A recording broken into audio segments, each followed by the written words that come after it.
Worship, you're ready whenever you're ready to go. Okay, I've got 4:59. I'll give Councillor, well, no, it goes 5 o'clock. All right, Council, it's 5 p.m. Time to get down to work, and I will call this special council meeting to order of Tuesday, March 9. Councillor Jeffrey is tied up in an FCM meeting and will join us in progress. Today, we acknowledge that Collingwood is located on the traditional territory of the Indigenous peoples of Turtle Island, including the traditional lands of the Anishinaabe, the Haudenosaunee, and Ojibwe peoples, and on lands connected with the Lake Simcoe Nottawasaga Treaty of 1818. This is the home of a diverse range of Indigenous peoples whom we recognize as contemporary stewards of the land and vital contributors to our society. We'll start off with the motion to adopt the agenda.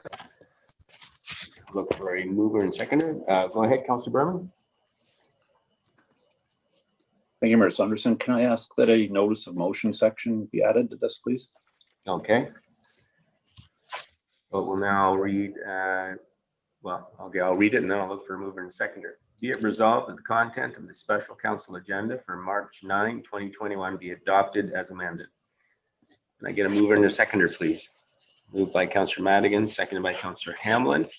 All in favor? That is passed unanimously. Thank you. Declarations of pecuniary interest. Councillor, are there any declarations of pecuniary interest today? Seeing none, if you find yourself in that situation as we progress to the agenda, please let us know. And item 4 is deputations, and deputation 4.1, review options for tree cutting permit Blue Fairways phases 5 and 6. Bob Tyssen. Clerk Almas, can you bring Mr. Tyssen on board for us, please? Will do.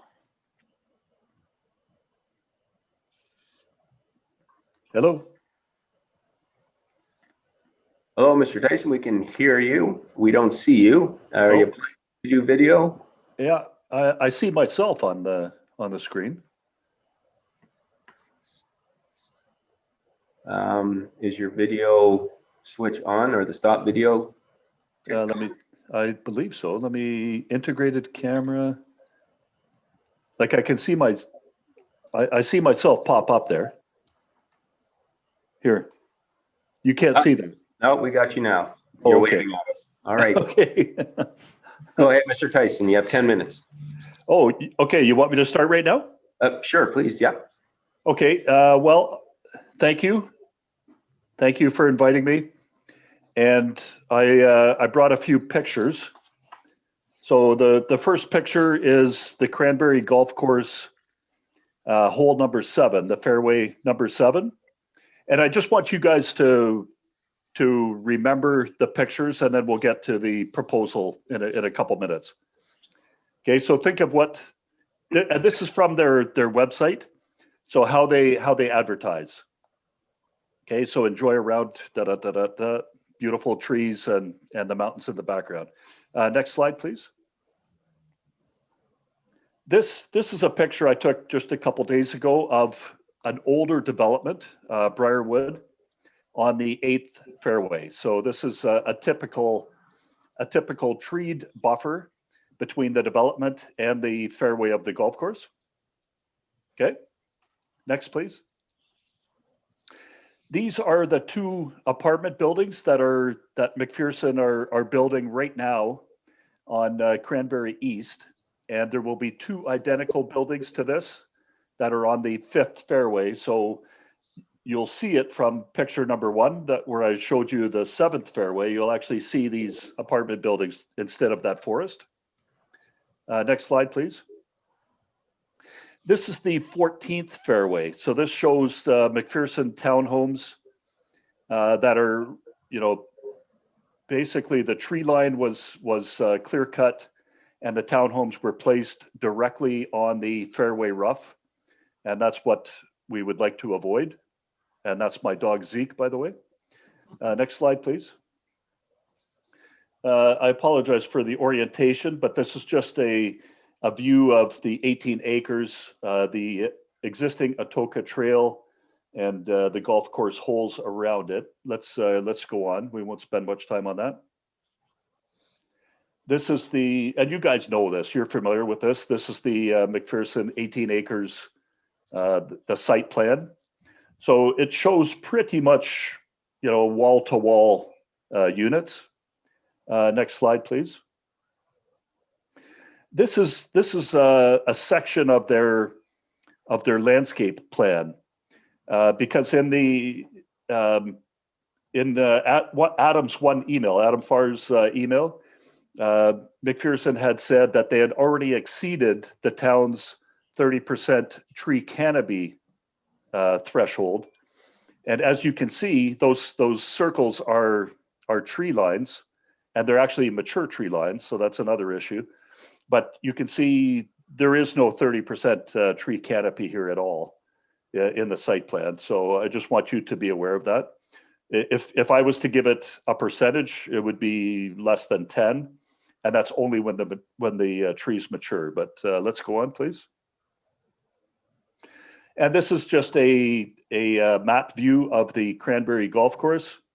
Obviously, the 18 acres, what we're talking about is between fairways 7, 5, and 4 in there. And I'll talk about the second Atoka Trail, which is on the west or the left side of hole number 6.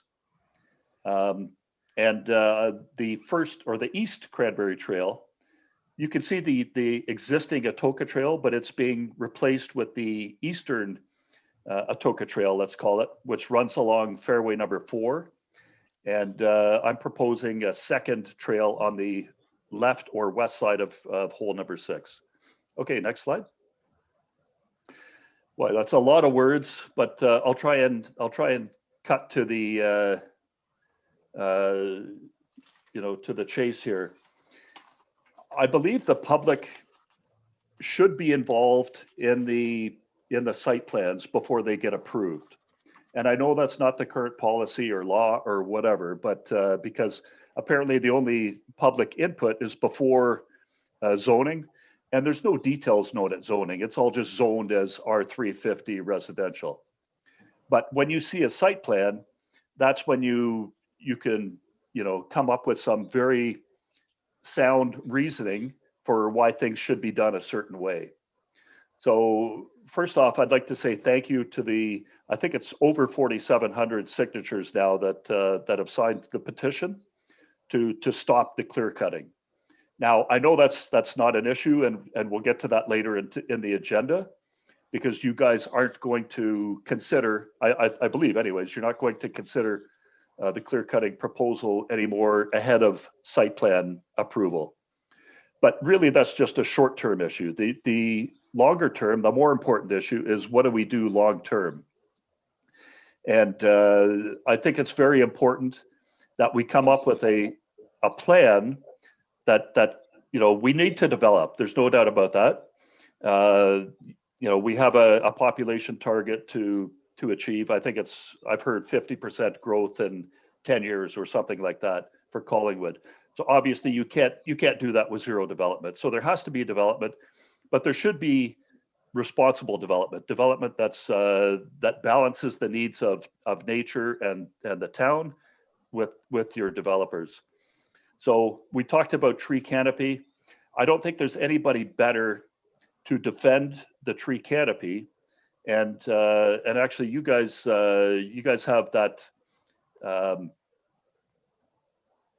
I forget what your forest plan is called again, but your urban forest management plan. And I think those are responsible targets to meet those. Again, the 30%, if that's what it is. So what we're proposing, I'll read from my paper while you guys are looking at that one, is if you can't build a buffer within the development, which obviously you saw the development and there's no space for a buffer, when you're on a golf course, the buffer needs to be on the golf course then.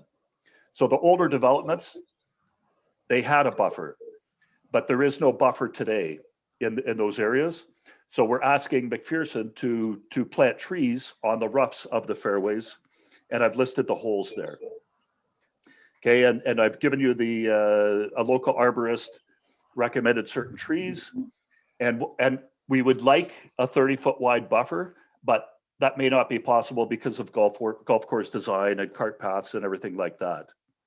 But we estimate on the 10 holes, so not just the holes affected by phase 5 and 6, but we want McPherson to go back and fix the previous holes. So 12 and 14 and 2 and 3, where they've left development right on the edge of the fairway. We estimate that it'll be about $1 million worth of tree planting required. And if you can get tall enough ones, you can do it with 1,000 trees. If you get 7-foot trees, then you'll need 2,000 trees. Okay, the Atoka Trail, the other thing that we'd like to make sure when it comes to site plan approval, again, is that Atoka Trail East is in place before the existing Atoka Trail is interfered with at all. And it also should also be treed. And then we'd like Atoka Trail West also done before the Atoka Trail is affected or interrupted. Now, Atoka Trail West, Dean Culver has been working on this in the past, and Atoka Trail West stopped because it required approximately $100,000. And I think that's if you look at the overall scheme of things, I think that could be managed. So that's what we would like to do. And I'm speaking on behalf of the 4,700 people who have signed the petition. And again, we think that it represents a responsible, practical compromise to achieve the goal. And that's responsible development that maintains the beauty of the Cranberry Golf Course, meets the intent of the Collingwood Urban Forest Management Plan, and maintains reasonable access to the Georgian Trail throughout the construction process. Now, what it may mean, like there's a good expense here, right? We know these things don't come for free. So let's assume that it costs over $1 million. The only one who's got proceeds that can cover that is the developer, who could charge the owners of those 250 units an extra $5,000, and as a contribution towards friendly, responsible development that keeps their neighbors happy as well, and keeps everybody happy that enjoys the golf course, that enjoys hiking on the golf course, snowshoeing on the golf course, walking their dogs, and playing on the golf course, and then the trails as well. So we'd like to talk to you, Mayor Saunderson, and find out, how do we get public input into site plan reviews? And I'm going to leave you with one last slide, which if we can get to the next slide. And this is something that one of the neighbors sent me last week, and I thought, yeah, that's very appropriate. Look what happens when you cut down too many trees. We want the developers to replace some of the trees that they're cutting down, and involving the public before site plan approval, I think is your best tool for making that happen. And if the public wants things that are just ridiculous, like pools and tennis courts and whatever that on every corner, then obviously council overrides that and says, okay, thanks for your input, but have a nice day. We're going to go with this direction. But I think when it comes to tree canopy and protecting the look of Collingwood for everyone, I think you should use us. Okay, did I use my 10 minutes?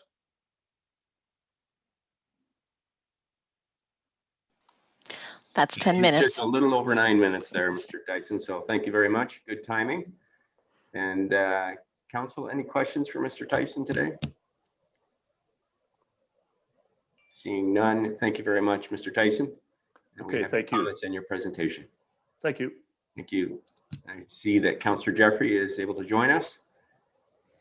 And that brings us to our second deputation, 4.2, Collingwood Judicial Inquiry, John Megarry. Sarah, can you bring in Mr. Megarry, please? Certainly, Your Worship.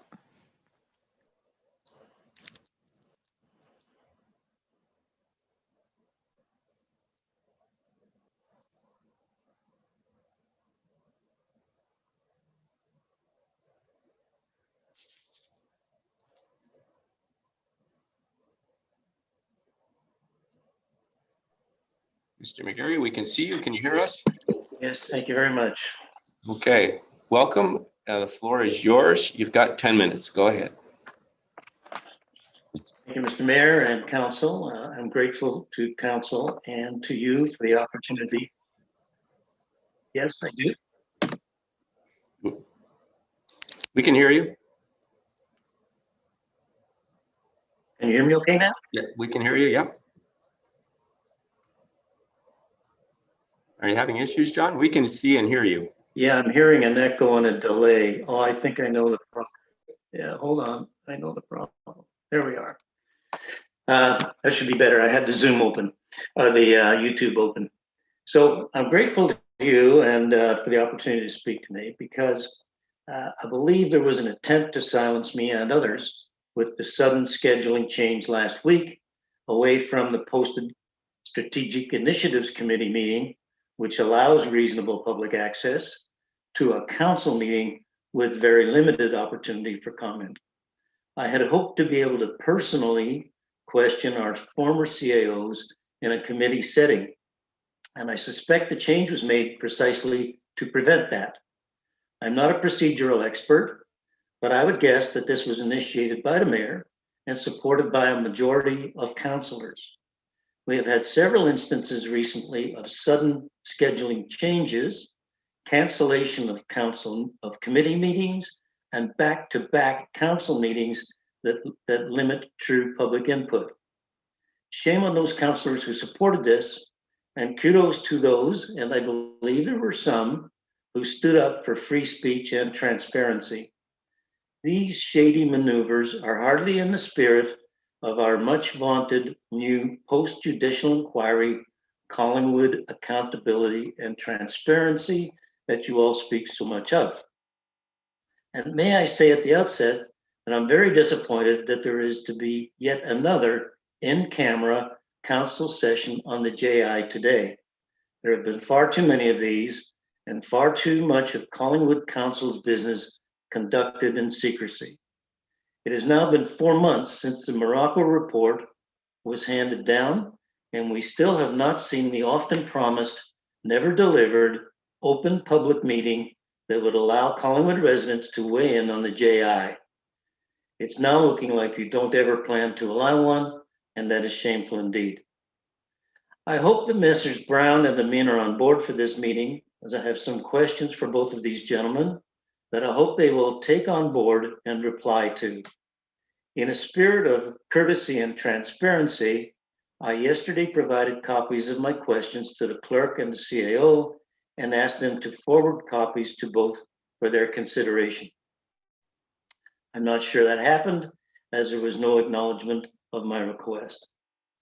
I would very much appreciate it if they will reply in their time slot later in this meeting, or failing that, to have these questions asked on my behalf by members of council.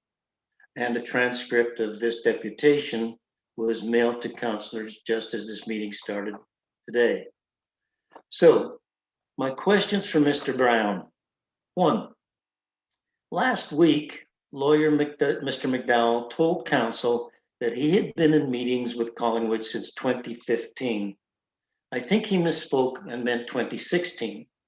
However, I assume that these meetings were with you. If so, who else attended? Are there minutes of these meetings, and are these minutes publicly accessible?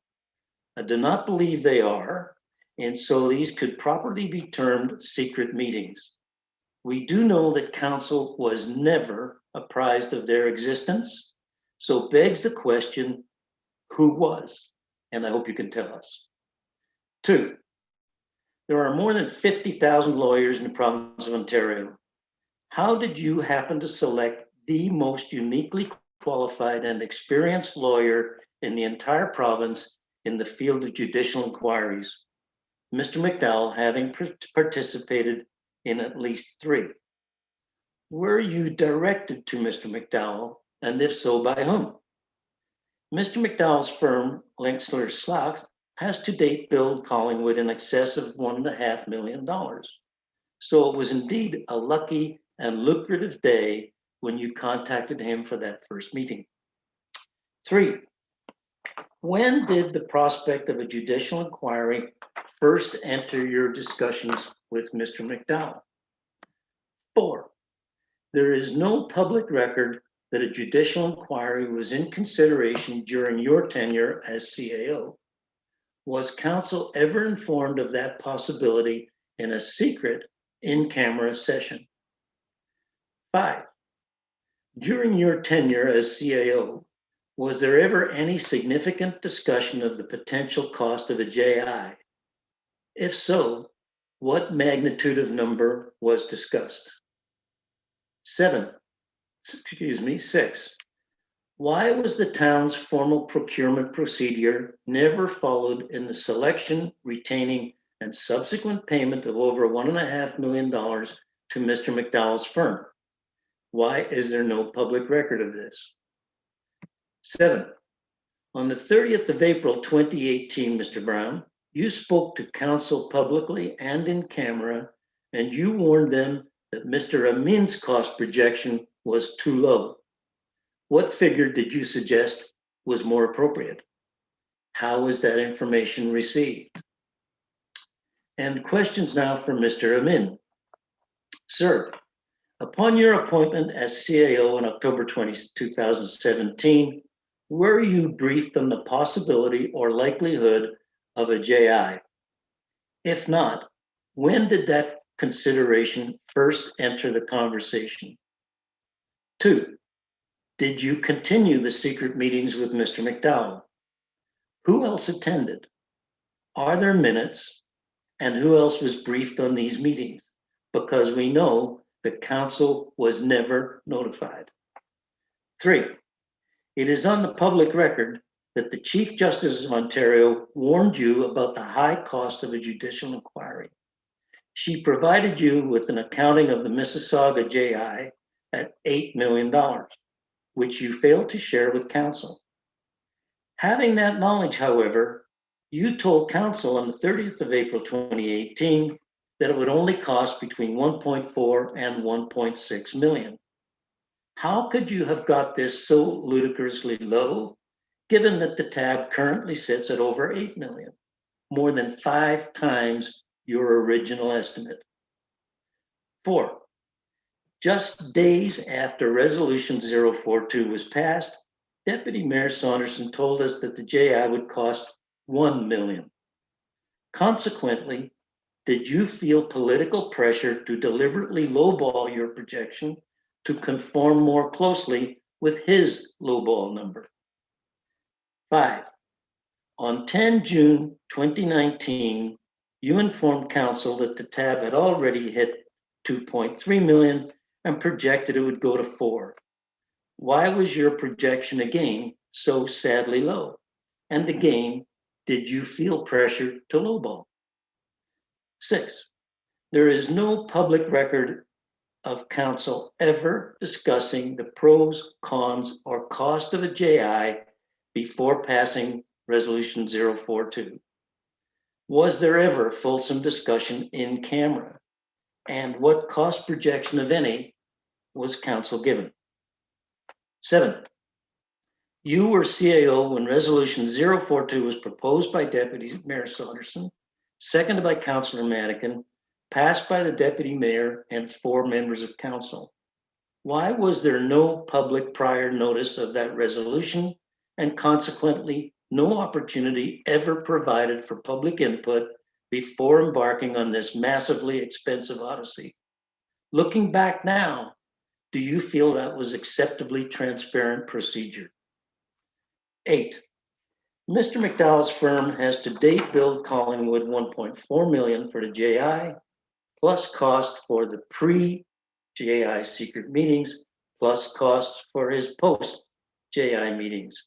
So probably north of 1.5 million. Was there ever any proper procurement procedure during your tenure to appoint his firm as the town's counsel for the JI? And if so, why isn't that information publicly available? And if not, why not? 9, were there any controls on Langsner, Slack, and Breeden's billings of $1.5 million during the JI, or were their invoices merely rubber stamped and paid as presented? And 10, do you think council would have passed Resolution 042 had they been told in advance that it might cost $8 million? Mr. Mayor and Council, I believe that these are all valid questions concerning the lead up to and cost of the judicial inquiry. I sincerely hope our former CAOs will be afforded the opportunity to shed light on these issues. It is abundantly evident that planning for the JI was carried out in secrecy for many months before Deputy Mayor Saunderson proposed Resolution 042. Further, it is evident from the public record that there was zero public opportunity for public dialogue or public council consideration before passage of the resolution. As I have previously shown, council and the public were fed deceptively low costing information before and during the JI. I believe it is past time for Mayor Saunderson to come forward and explain how and why we were so badly misled. Thank you, and I am open for questions. Thank you, Mr. Megarry. Council, any questions for Mr. Megarry on his deputation? Seeing none, I will address the first two issues you raised, John. First of all, on February 16, the resolution was for a special meeting. So it wasn't for an SIC, it was for a special meeting. So the meeting we're having today is pursuant to the council motion of February 16. And With your permission, Mr. Mayor, I remember seeing an SIC meeting posted on the town's website for today. well, that may be the case, but it wasn't pursuant to the motion passed by council, John. It was moved by Councillor Jeffrey and seconded, I think, by Councillor Berman on February 16 that we hold a special SIC meeting special SIC meeting by no later than March 15th. And that's the meeting we're having today. So unless there are any other questions, I'll thank you very much. Go ahead, Councillor McLeod.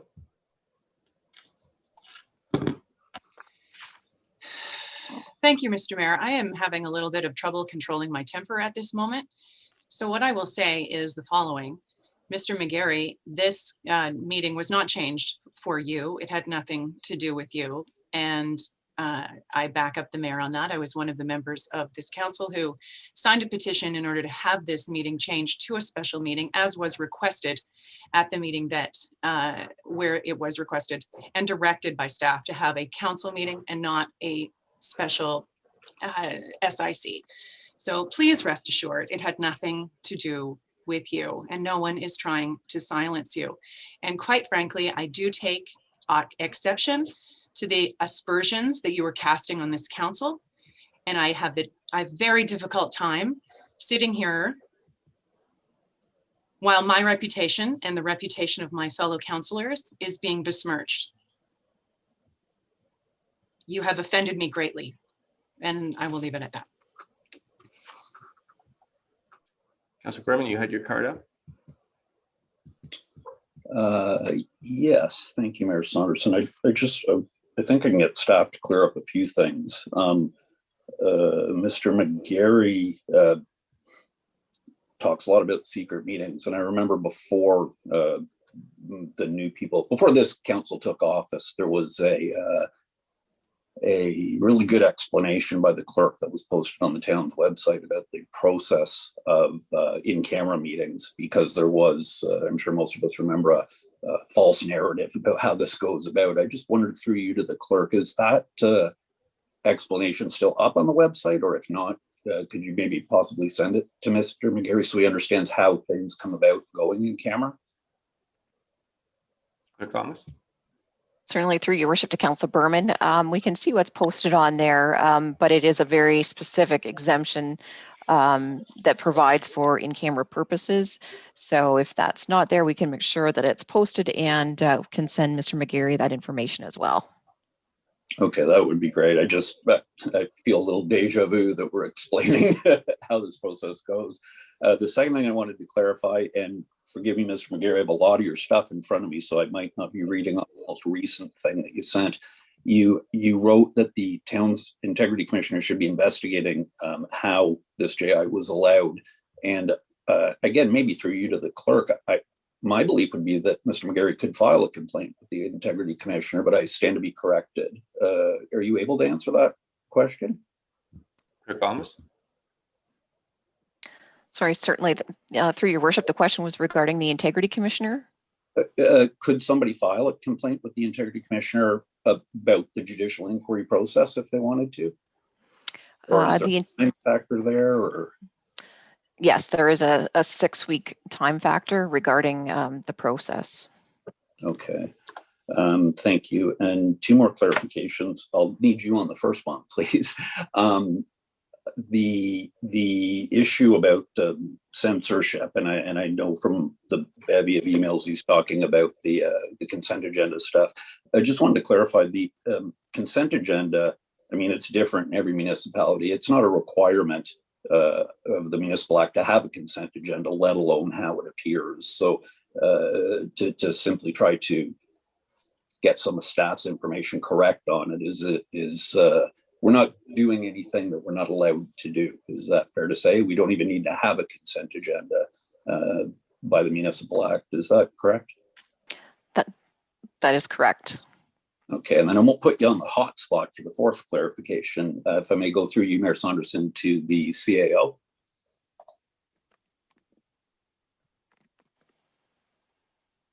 I don't see, so you'll have to tell me whether I.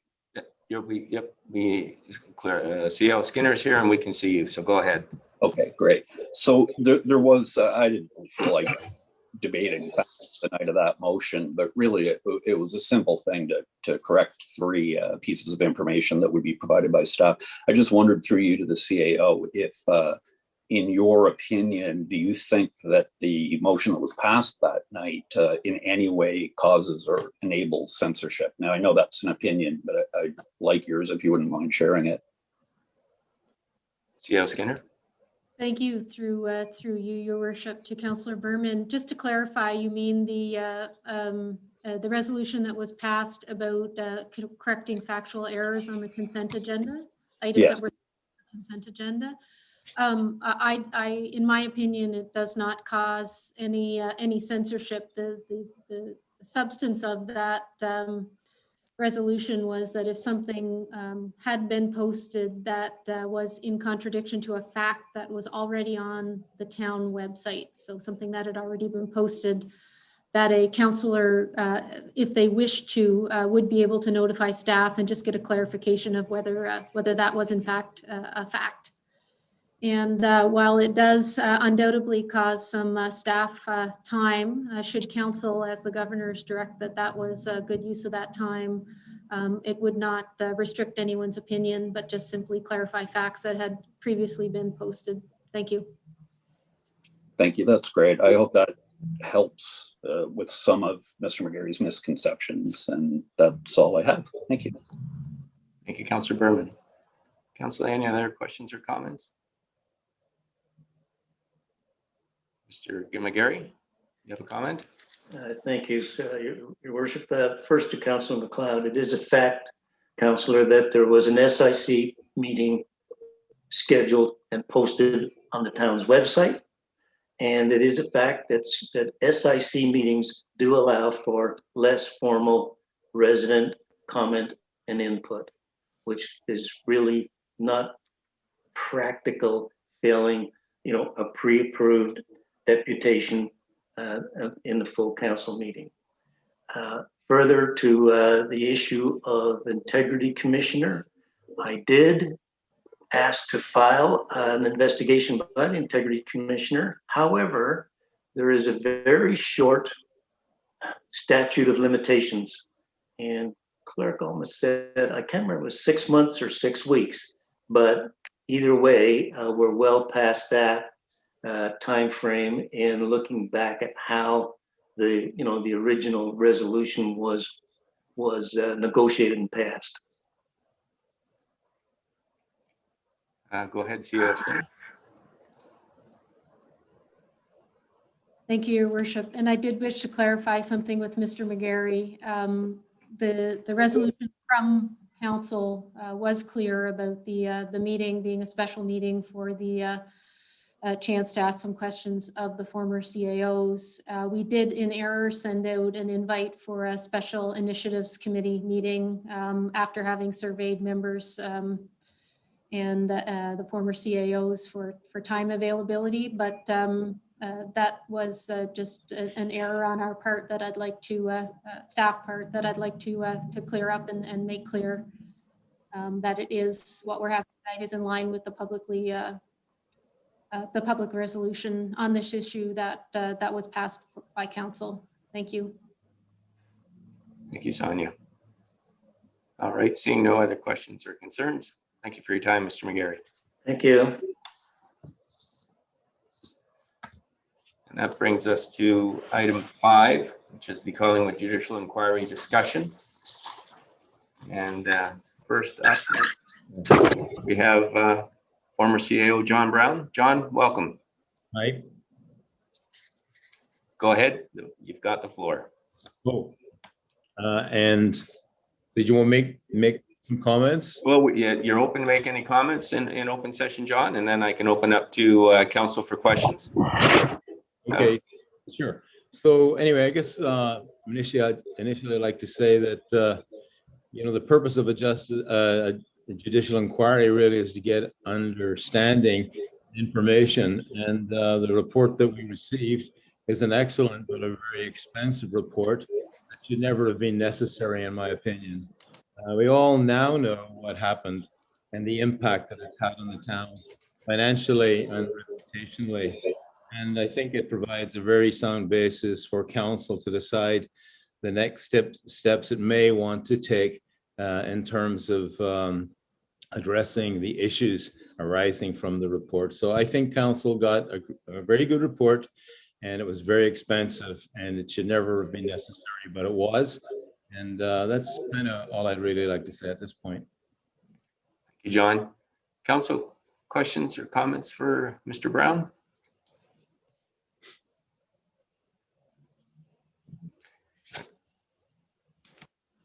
I am not seeing any. So, go ahead, Councillor McLeod. Thank you, Mr. Mayor. Mr. Brown, this is the first time we've actually met, so hello. Hi. So you've, I'm assuming, read the 900 pages of the whole darn thing of the judicial inquiry report we received on November the 2nd through you, Mr. Mayor. Yeah, I have. Were you surprised by anything that you read in that report? On many occasions, I was surprised by the information. Could you enumerate a few of the things that surprised you through you, Mr. Mayor? Wow. Top Okay. 3? Pardon me? Top 3, perhaps. I'm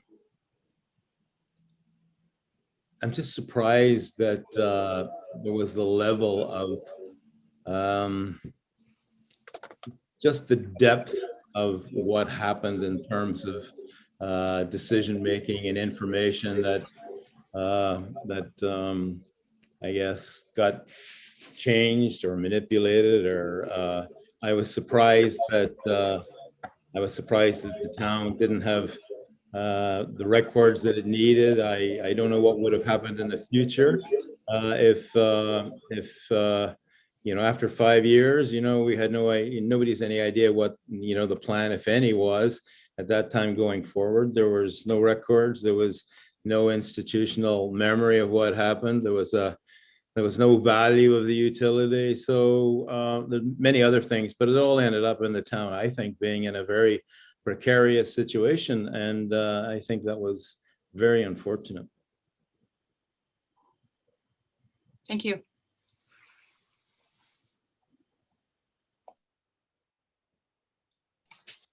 Go ahead, Councillor Madigan. Thank you very much, Mayor Saunderson. Mr. Brown, nice to see you again. Yes, indeed. Nice to see you're still not wearing a tie, but that's fine. So we just had a presentation from a valued citizen within our community, and one question really stood out, and I chose not to comment because the questions were directed to you, not to me. But there was the one comment of there's 50,000 lawyers in Ontario, and how did you happen to select, his words, the most uniquely qualified and experienced lawyer in the entire province within the area of judicial inquiries? And I can recall, I would just put it into, can you confirm that you picked this man that is the most uniquely qualified and experienced lawyer in the entire province, as per just that you did your homework to find out who should help us in Collingwood? So I had a lot of information that I personally didn't know how to make a judgment on. There were some very serious issues, in my opinion, and I was not at all confident advancing those issues to council based on my background experience. I had a lot of information, but so I felt very uncomfortable going forward without some advice and opinion. And in terms of Mr. McDowell, I knew that he ran the inquiry in Mississauga, and that he has a reputation, a very high level of reputation in these matters. And my initial contact really, I should be clear, I was not involved in hiring Mr. McDowell for the public inquiry because I had retired by that time. So Mr. Fareed would probably better explain to you why he picked or how Mr. McDowell was picked, but I just picked him to get some base level advice.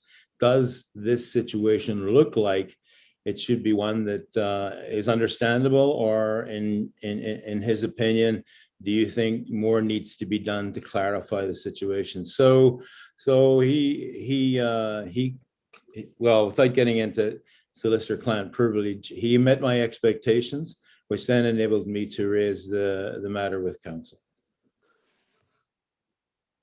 Thank you very much. So just to follow up, either to you, Mr. Brown, or to our mayor who sat around the table as well as I did. So it was in fact, through Mr. Brown's own words, it was not he that chose Mr. McDowell to come forward and assist us with this, but it was the majority of last council, which included some who were named to the inquiry. And I'll pose that question to whoever can answer it. Well, I'll go first to John. Okay, council makes all of the decisions, and the decisions are based on advice and information from staff and many other agencies. Was the case in this in public inquiry. There were all kinds of advice given to council, and so to answer the question, Mr. McDowell was chosen by council, and I would presume based on an evaluation or a recommendation by Mr. Fareed. But as far as I'm concerned, Mr. McDowell was a highly experienced, quality lawyer with a good reputation who had experience of public inquiries, and I sought his advice before really advancing any of the information I had any further. Thank you. Any follow-up, Councillor Madigan?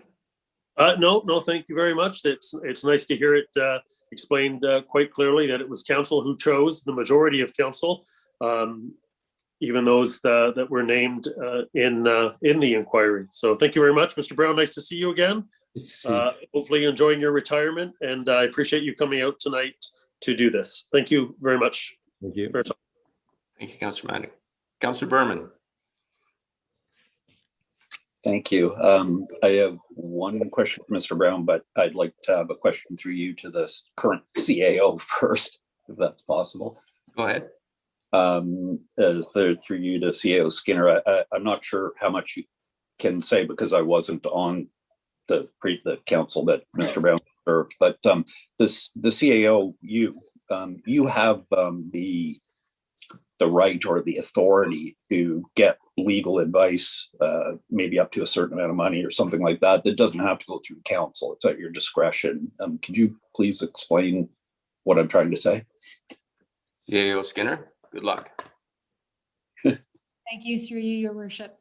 Yes, we do have a procurement policy that sets out how we bring advisors on board.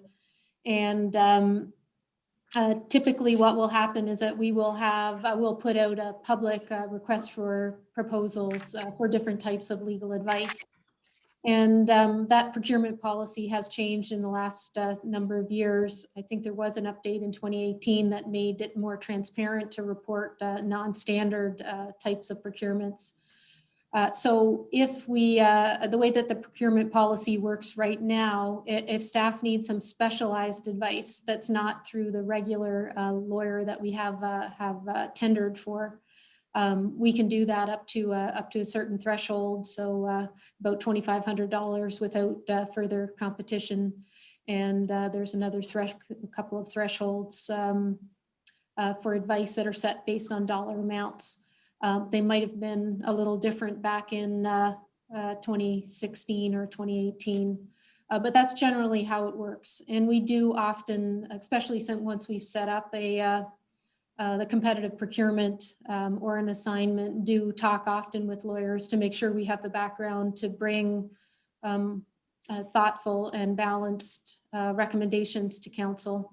And I hope that gives you what you need at a high level. The details can be provided subsequent to the meeting if you need those. Thank you. Thank you. Councilor Berman, call up. As always, more than I asked for, and I'm the better for it.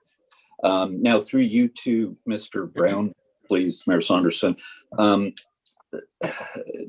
Obviously, everything that goes on politically in Collingwood, probably in a lot of other places, seems to be contentious, and it seems like we're arguing opinions about actual facts. But I think from Justice Morocco's report, and I'm not going to bother reading things out to make a point, and I think from the questioning of Mr. McDowell a week or two ago, whenever it was, that generally speaking, they both answered, and Mr. McDowell specifically answered the question that had certain people that took part in the inquiry and were questioned in the inquiry, given them facts, given them acceptable evidence, that the inquiry would have been substantially cheaper. And also to go as far, and Justice Morocco really alluded to this, and also in your case, that had the questions been answered when they were first asked, there might have been a possibility to avoid the inquiry altogether. I just wondered if in general you would agree with that statement, or if you're comfortable commenting on that statement. John? Through the mayor, absolutely. The purpose of the public inquiry was to get information that it needed, because there were lots of questions being asked, and we didn't have answers. So I pursued a whole path of exploring with all of the parties that I could identify related to the share sale in particular. And you know, I've never really experienced such a shutdown in willingness to provide information. This is the public sector. Everything we're supposed to do in the public sector has to be transparent. It has to be available, and records kept of it. And you know, this. I mean, I was a CEO for way over 20 years, and I had never experienced anything like that.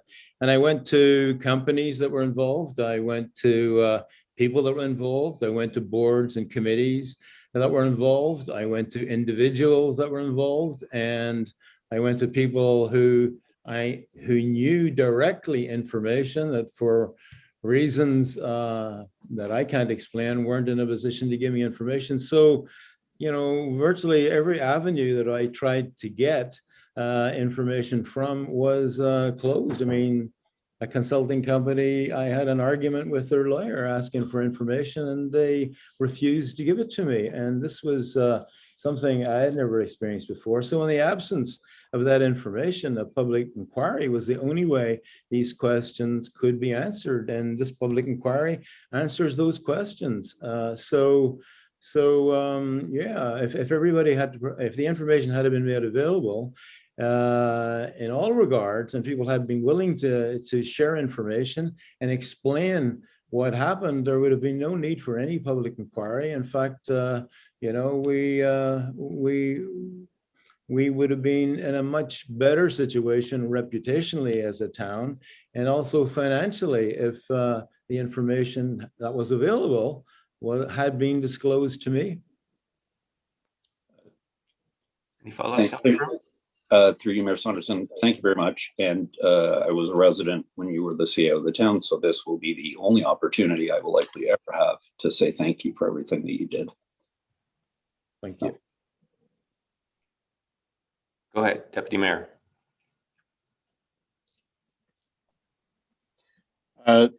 Thank you, Mayor Saunderson, through you to former CEO Brown. I'll do my best. I usually have a few comments to make and then somehow try to ask a question or two within that. And I'll do my best this afternoon to arrive at a question or two. But if I may, just for those who are maybe newer to the community or newer to the issue, if I could just ask a couple of basic questions. Mr. Brown, prior to arriving in Collingwood, if I remember correctly, you had the opportunity to serve in, I believe, New Brunswick as a CAO, in Oshawa and in Brantford, both here in Ontario. Is that correct? Correct. Okay. And I believe, I think on at least one occasion, when I was a councillor, after you had been hired by the municipality, you and I had an informal conversation about, just the communities in which you had served. And we sort of had, and this is my recollection, we had sort of I'm going to call it a chuckle over the fact that this was a community that you were struggling to understand in terms of how it operated, both within town hall and outside of town hall, and how the two are sort of connected. And my part of the chuckle to that was that I had moved here and had been a resident for a number of years prior to your arrival, and I still couldn't figure it out myself. Very much has been made about the cost of the inquiry. And that is a shame. And I think that there are many questions still to be answered. But fundamentally, at the end of the day, I am actually going to very respectfully disagree with you. And the disagreement is that you have referred, and others have referred, and I've actually said this myself, that if the question had the questions that you were trying to ask simply have been answered, there would have been no need for an inquiry. And the respectful disagreement I have with you is that we all know why, and the fact that there is a reason those questions were never answered at the time. And as Councillor Berman just thanked you, I think that if the cost had not escalated and the focus of the conversation hadn't turned to the cost, the community as a whole, I think would not only be singing your praises, but there would be a debt of gratitude. Because quite frankly, and these are my comments, when the acting CEO of the time had quite frankly had enough and made it clear to the council of the day that he was done, there was a conversation about next steps in finding a replacement and the various directions that we would look, whether that would be an interim internally, an interim externally, whether we would actually go for a much broader market search and find a newer long-term replacement, et cetera. And with all due respect to your distinguished career, I am of the opinion we landed on you, sir, because the thought of the day was we had found a CAO who was looking for a few years to ride out a distinguished career into retirement.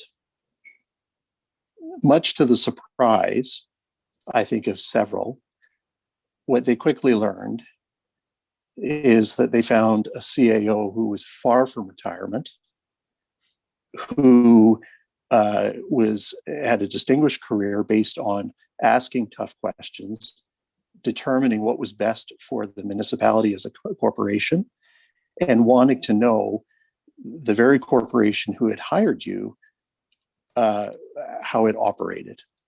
And when you started to ask very basic questions as it related to the various companies that were and weren't operated by the municipality, the various share structures, the various employee relationships, all of these things that formulated these institutions that people, I think, quite frankly, had just taken for granted for years as that's the way it operates in Collingwood. You started to find roadblock after roadblock after roadblock to these very basic questions. And it's disappointing that the discussion continues to today turn to the cost of the inquiry. At the end of the day, if those questions that you had asked could have been answered, we never would have had an inquiry. I think we all agree to that. Absolutely. The reality is, though, we all know that those questions couldn't be answered. And as you continue to push and to push and to push, and things continued to move, it became quite clear that an inquiry, well, I shouldn't say that because I wasn't part of 14 to 18's council. It was quite clear that something further was required. Okay. So, as Councillor Burnland said, and it's been many years, I think, since we've crossed paths, thank you for what you did.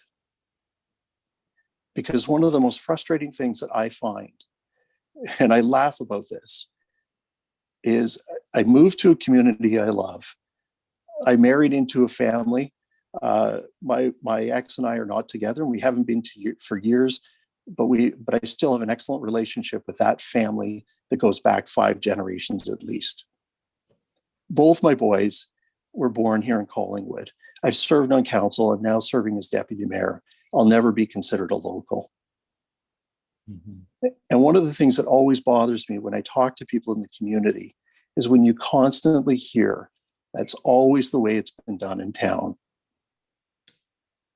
And it wasn't until you showed up and you started to ask questions that we finally started to be able to peel back the layers of the onion and to get to the root of some of these problems. Because, and God only knows the cost of the inquiry would be far greater. We only focused really on 2 core issues. Mm-hmm. We probably could have gone down several different rabbit holes. Mm-hmm. And it's probably best that maybe we haven't. But I think regardless of the cost, 1.5, 2 million, 8 million plus today, we are a much, much better community in terms of the transparency, in terms of the accountability, in terms of how we operate.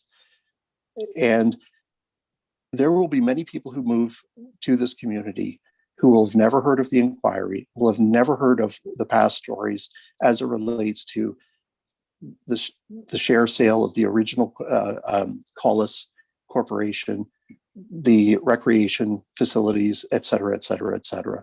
Mm-hmm. And quite frankly, they don't need to, and they don't need to, and they don't need to care, and that's fine.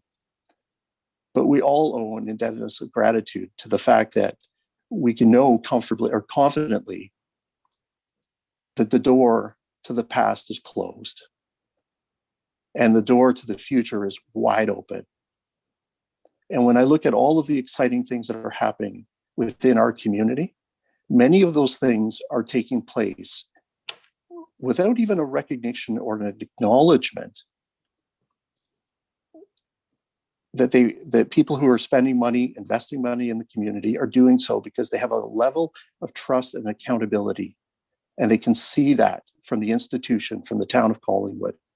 That wasn't here before. It is here now. And that's something that we need to cherish. We need to, and we really need to, as a community, start and rally up around and say, the cost be damned. As a result of this inquiry, we have been able to close a chapter, open a door to a new chapter, and hopefully also shed some light on things that are happening elsewhere across the province of Ontario as it relates to the Municipal Act, et cetera, et cetera. And my closing comment, and I never did get to a question maybe, would be this. A couple of years ago, Councillor Berman, and I don't think we were on council at the time, said to me, he said, if you get a chance, watch this movie. And the movie was All the Queen's Horses. And in light of Sunday night's interview, it had nothing to do with the royal family. It had to do with a controller in a small town in Illinois.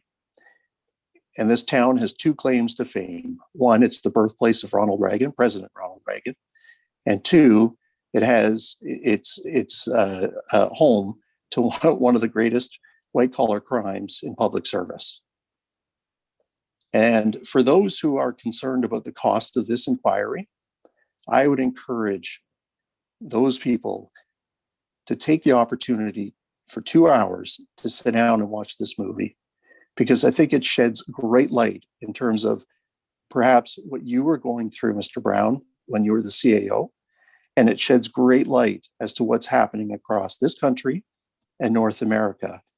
And I think when you look at the movie and you look at the inquiry and you look at your efforts, it demonstrates the path forward and the wide open door that you've created so that this community can move forward in a transparent, progressive, and fiscally responsible manner.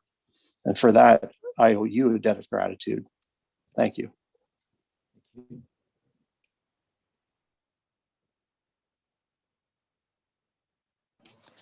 Thank you, Deputy Mayor.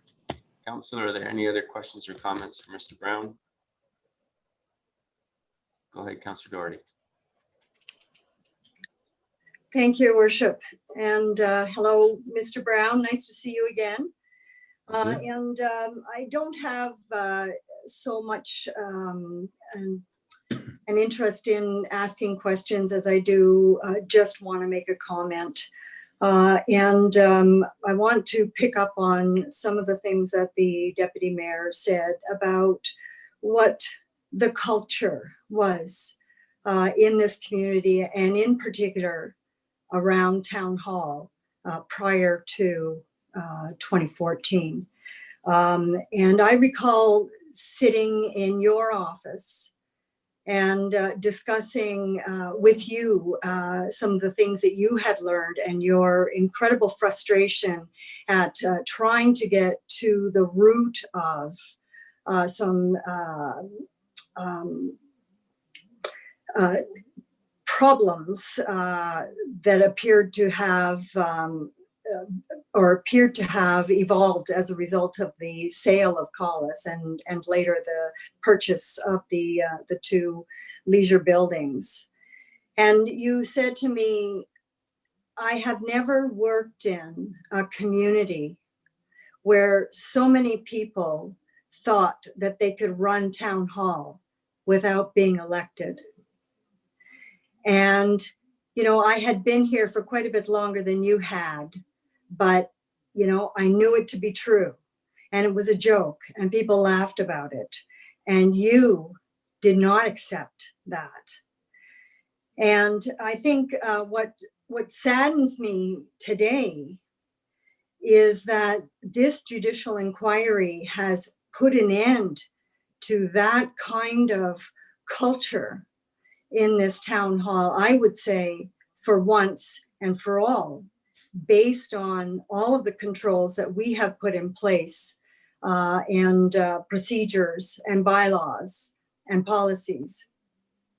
And yet there still seems to be a small element in our community, outside of our community, that doesn't focus on what we achieved, this does not recognize the answers that we got, but instead chooses to focus on the cost of the inquiry. There's not one of us around this table, and there isn't one of us around the previous table who voted for this inquiry, and I was one of them, who isn't sickened by the cost. But we all knew, and you told us, and so did Mr. Amin, that we can scope out the inquiry as tightly as we can to avoid a hearing that would go on and on forever. And we can do our best to estimate what the cost will be to investigate those 4 parameters, but we cannot control it. And we made the decision, we weren't misled. We made the decision that it was the right thing to do, knowing that. And we will still be farther ahead than ever we were before. And the other thing that bothers me, and I'm sure bothers you, Mr. Brown, is the fact that this very small element in our community chooses to lay blame on the previous council for having made the decision to move forward with a public inquiry, rather than focusing on the people who caused us to have to execute such an inquiry in the first place. Those are my comments. Thank you. Thank you, Mr. Brown, for all you did. Okay, Mr. Mayor, could I make a final comment? Yes, go ahead, John. So I think just on what Councillor Doherty's just said, and in particular what the Deputy Mayor said, I don't think this council should be embarrassed at all about the cost of the inquiry. I think it's a cost that was very necessary to do all the things that the Deputy Mayor has outlined. It was a cost that caused the powers that be, if I put it that way, to kind of be fleshed out and exposed. And, you know, without that, the system could not have been corrected. So if I've given the impression that somehow or other the cost was the overriding issue, and somehow or other the cost should be judged as the determinant of the value of the inquiry, that's not what I intended. The inquiry, in my opinion, is necessary because of exactly what's been said here. The culture and the system was one that just did not serve the interests of this town properly, in my opinion. It was very different than what I had. I talked about tentacles, and the mayor will know exactly what I'm talking about. Tentacles in council. There were tentacles coming in from the outside into council, and all kinds of information and positions taken by people that I didn't recognize as being around the council table. And something very significant had to happen to, I guess, change very long ingrained faults in the system. And the public inquiry, I think, has sealed over, and hopefully completely sealed over forever, those cracks, and has led a new path for the community. So you know, I don't think anybody should exaggerate the cost, because that's not the point. The cost had to be incurred for a fundamental change, and I think that's what we've got right now.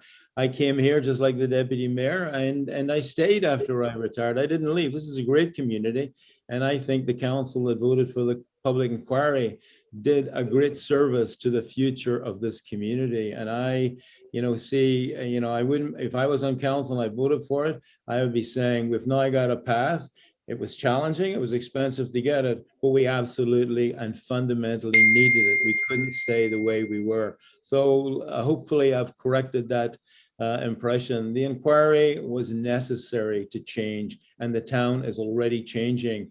And again, those people who voted for the inquiry, I think, should be proud of themselves. Now we got the benefit from it further. Thank you for that. And I had one question. I think you answered it, but I'm going to ask it anyway.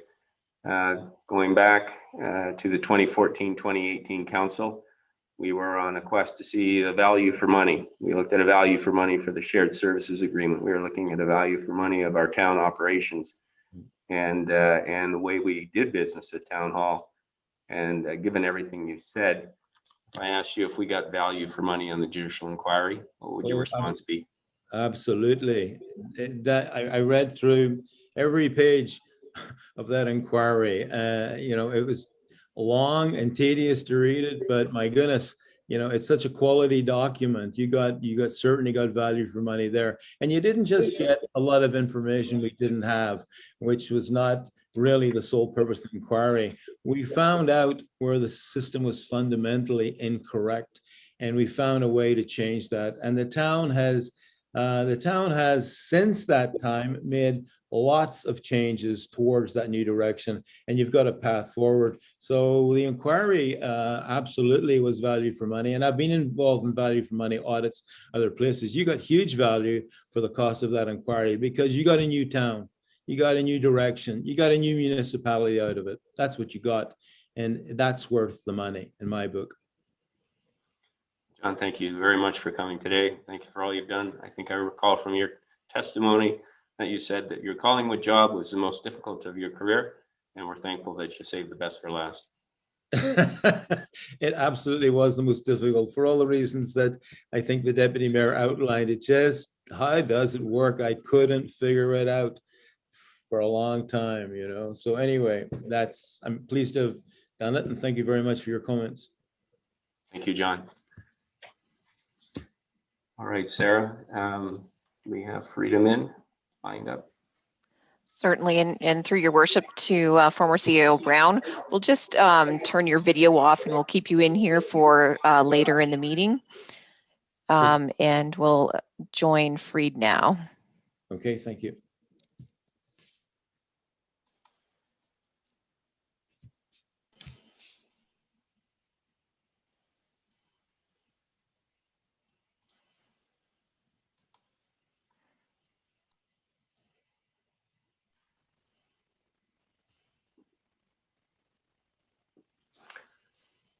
Mr. Amin, welcome. Thank you, Your Worship. Good Thank to you be very- here. Thank you very much for taking time today to come and speak to council and Collingwood. And I will give you the floor, and then we will follow up with questions. Okay, so thank you. And again, thanks to Worship and Deputy Mayor, members of council, staff. It's good to be here. It's good to see everyone, albeit virtually. I hope everyone is well and their families. I don't have much to say by way of opening comments. I think my predecessor, John Brown, sort of captures the essence of the purpose of the judicial inquiry and responded to some questions and comments about why it was necessary. And while the cost, I think we would all admit, is expensive. I mean, I think one of the challenges, and I think this came out in one of the comments made by Councillor Doherty, is that once you get into judicial inquiry, it's a bit difficult to predict what the end cost might be. But I mean, I want to focus a bit on kind of moving on and what it is that we would have heard from His Honor, and perhaps what are some of the things that this and future council can contemplate doing. And I had some discussions with staff in this regard. So if I may, Mr. Mayor, I'll probably go through very quickly what I think are some of the things that council should consider. And some of this I also made public when I wrapped up the judicial inquiry by making some final comments.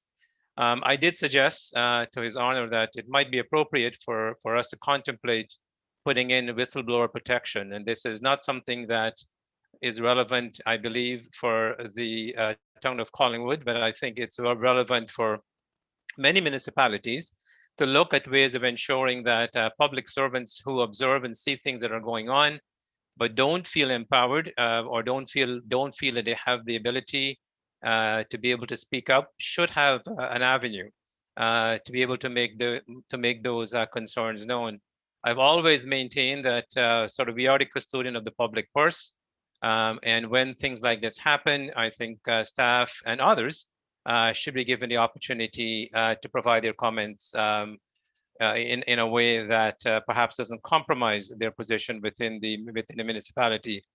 The second recommendation has to do with what I describe as a fairness commissioner. And this may not be appropriate now, given the fact that the municipality, as far as I know, may not have significant assets to dispose of. But I think in any big transactions, and I'm thinking about things like, for example, some of the issues around the disposal of certain assets, or what we do with the terminal building, for example, having a fairness commissioner, a third party, someone who is independent of council and staff, to oversee the process to make sure that the process is fair and transparent and accountable.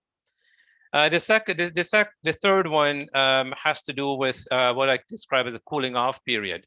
And I did advocate for this when I was the CAO, especially for senior staff. I believe that council and staff should consider the ability to allow for a 2-year gap between when senior staff can leave the municipality and can perhaps bid for contract back into the municipality. And we can debate where that starts, whether it starts at a supervisor, manager, or director level.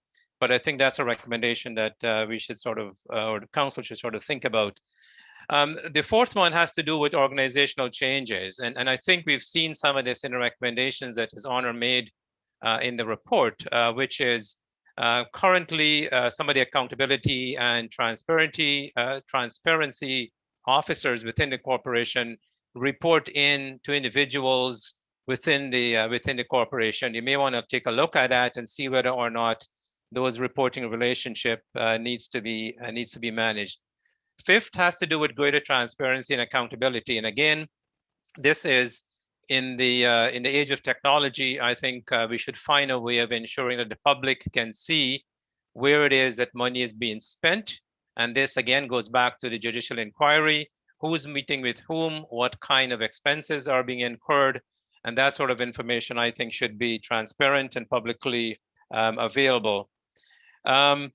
There's lots of questions regarding the procurement process. I'm not going to get into the details. I think a lot of changes have been made, beginning with my predecessor. There were some changes made during my tenure, and changes have been made since. I think we are on a very positive trajectory, but perhaps there are a few things in that regard that needs to be perhaps tightened up.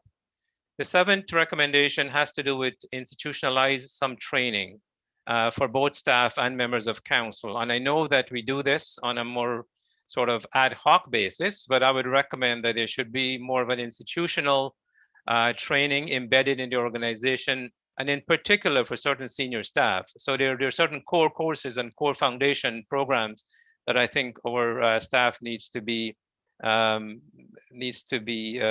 strengthened in. I've talked a bit about, a lot of what we've heard this evening had to do with legal advice. Many municipalities like Collingwood don't have the ability or the luxury of having in-house counsel. And to me, that is a challenge. And I'm not suggesting that, we go out and hire the most expensive municipal lawyer that exists in Ontario. But I think municipalities can come together and find a way perhaps to get first-tier legal advice from in-house counsel. If you look at the expenditure of this municipality over the last 5 to 10 years, a significant amount of investments have been made in legal costs. So to collaborate with one of your colleagues in Simcoe County or elsewhere to try and find a way of getting some in-house advice before you go to outside counsel might be something that you wish to consider.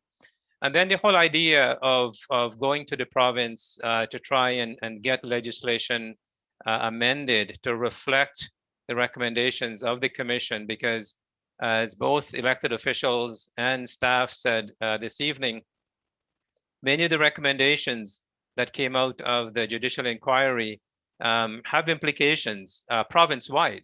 Many municipalities, especially smaller municipalities, have assets that they are about to sell or they have sold. And many of them, I think, can benefit from the considerations that Collingwood went through and can learn and benefit from that experience. So working with the province, working with organizations like AMO and AMCTO and others to educate and propagate what was done in Collingwood, I think would also help perhaps broaden the benefit of the judicial inquiry that I think goes well beyond the town of Collingwood. So those are some of the comments that I would make on a going forward basis, because I think from where I'm sitting, I think the recommendations are there. Lots of time, money, and effort was spent in commissioning and getting the recommendations done. And I think we have a unique opportunity now to make sure that we implement the recommendations that are in there, but also think ahead as to how we might be able to strengthen some of the considerations in the report, but also some of the work that we have started that could be seen as work in progress and could benefit from some of the reflections in that report. So those are my comments, Mr. Mayor. Thank you, Fareed, for those comments. Council questions or comments for Mr. Amin? Councillor Madigan. Mr. Amin, it's a pleasure to see you once again, my friend. Thank you, Councillor. I'm hoping your family is safe and your job as another time grandfather is more exciting than it was when it first happened.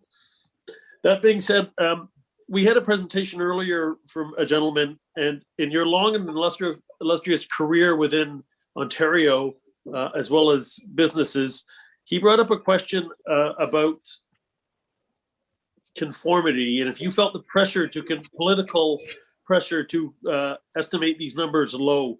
I know what the answer is, but I would like you to say it for the record, please. Thank you.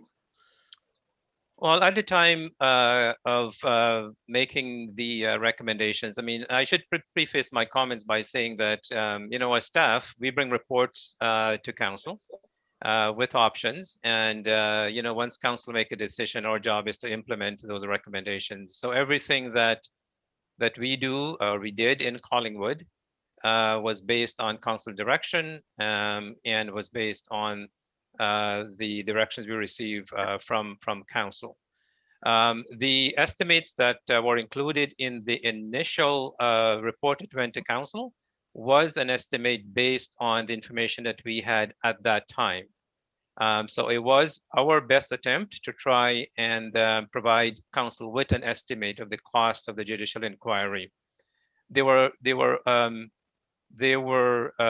comments made earlier about the inability to predict the cost of these things once they get on the way, and we've seen examples in Collingwood and elsewhere. I can say that at no point there was any attempt by any one of us, me or my staff, and I was there, to provide information that wasn't accurate to council for them to make decisions based on the judicial inquiry. Any follow-up, Councillor Madigan? Yeah, please, thank you. So that being said, as per your job as a CAO, your estimates and your advice is given just from your job experience. So I'm going to ask for your opinion because that's really what we looked for the 3 years that you were here, that we enjoyed having you here. In your opinion, is it fair to say that if people, I don't know, maybe told the truth while they were under oath, that it might not have cost us as much as it did because it wouldn't have prolonged it day after day, week after week, what felt like month after month, in your opinion? Well, I'm not sure I want to respond to that question directly. The only thing I would say, and I think Mr. Brown alluded to this in his comments as well, if you look at the breakdown of costs, you will find that a significant amount of money was spent in document gathering and getting information. And of course, once you get that information from multiple sources, that information had to be digitized and had to be put in a format, in the electronic format, to allow the commissioner to conduct their hearings in an open, transparent, and comprehensive way. So that's what I can put on the record, is that if you look at the cost, there was a significant amount of money that was spent gathering information as well, in addition to the costs attributed to legal costs and the cost of hearings and everything else associated with the judicial inquiry. Thank you very much. I appreciate your time, and again, nice to see you again, sir. Thank you, Councillor. Thank you, Councillor Madigan. Council, any questions or comments for Mr. Amin? Councillor MacLeod.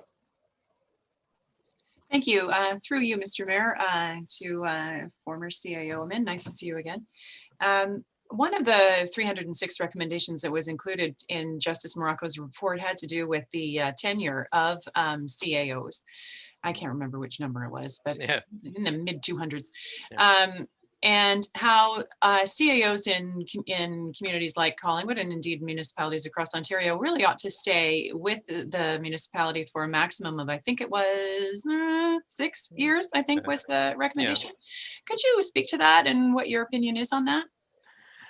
Well, I'll give you my opinion. Thanks, Councillor McLeod, and it's good to see you. I have a slightly different view on that particular recommendation. I think that public servants are public servants, and I think when you attach a limited tenure to that position, I think there are consequences to that.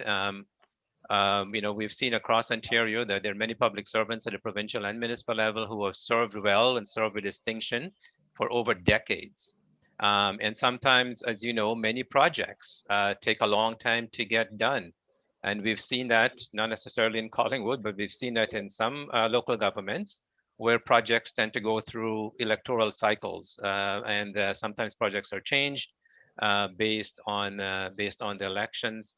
And so I'm of the view that I think public servants should be given should not be restricted to a particular tenure, because I think that can influence, and I use that word very deliberately and with all due respect, that it could influence the way they behave in that particular municipality. Because if you know you're only there for 6 years or 4 years or whatever the time period is, I think it could inhibit you kind of doing some of the things that you want to do, to be a bit more strategic, a bit more visionary, because you're investing in the future here, right? And if you're investing in the future and you have to live with the consequences, I think you have a lot more at stake, rather than saying, I'm going to plan a transit line, or I'm going to plan a bus line or a water treatment plant that will only last for 10 or 15 years because I'm not going to be here when that's implemented. So I think you need a bit more of a runway, would be my recommendation. So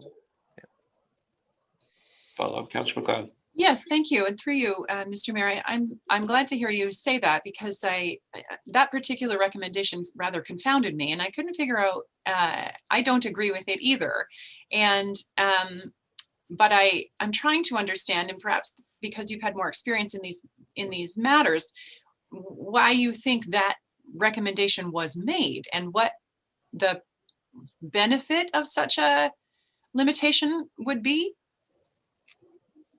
Well, I mean, I thought long and hard about it, and when I sort of saw that in the report, obviously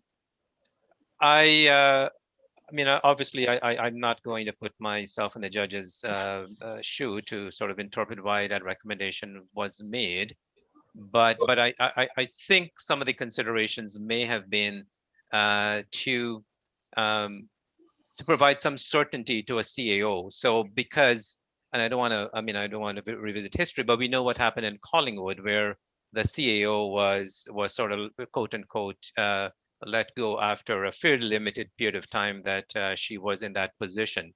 So I think the judge was perhaps thinking about CAOs who was given, or CAOs who are given a 6-year or a 5-year tenure can function with much more certainty and not worried about being fired in the first week or the first 2 weeks or the first 3 weeks. So that would be what I would suspect is probably the rationale. So you have at least quote unquote a tenure for 6 or 5 or for 5 years. So municipal council can't let go of CAO at their whim and fancy, the CAO. So, and I guess him and I are saying the same thing, except that I'm saying don't limit it to 6 years, but I can see why he would say you should provide them with some certainty so they're not vulnerable to elected officials who may, for whatever reason, decided that that's not the best fit for the municipality. That would be what I would surmise. Thank you for that insight. Thank you. That's the end of my questions. Thank you. Okay, thank you, Councillor McLeod. Council question, comments for Fareed? Go ahead, Councillor Hamlin. Oh, thank you, Mr. Mayor, and good evening, Fareed. Nice to see you. Good evening, Councillor. One of the things that was on my mind after, the total costs were added up for the inquiry, and I started to look into, judicial inquiry versus a public inquiry under, why there was such a difference.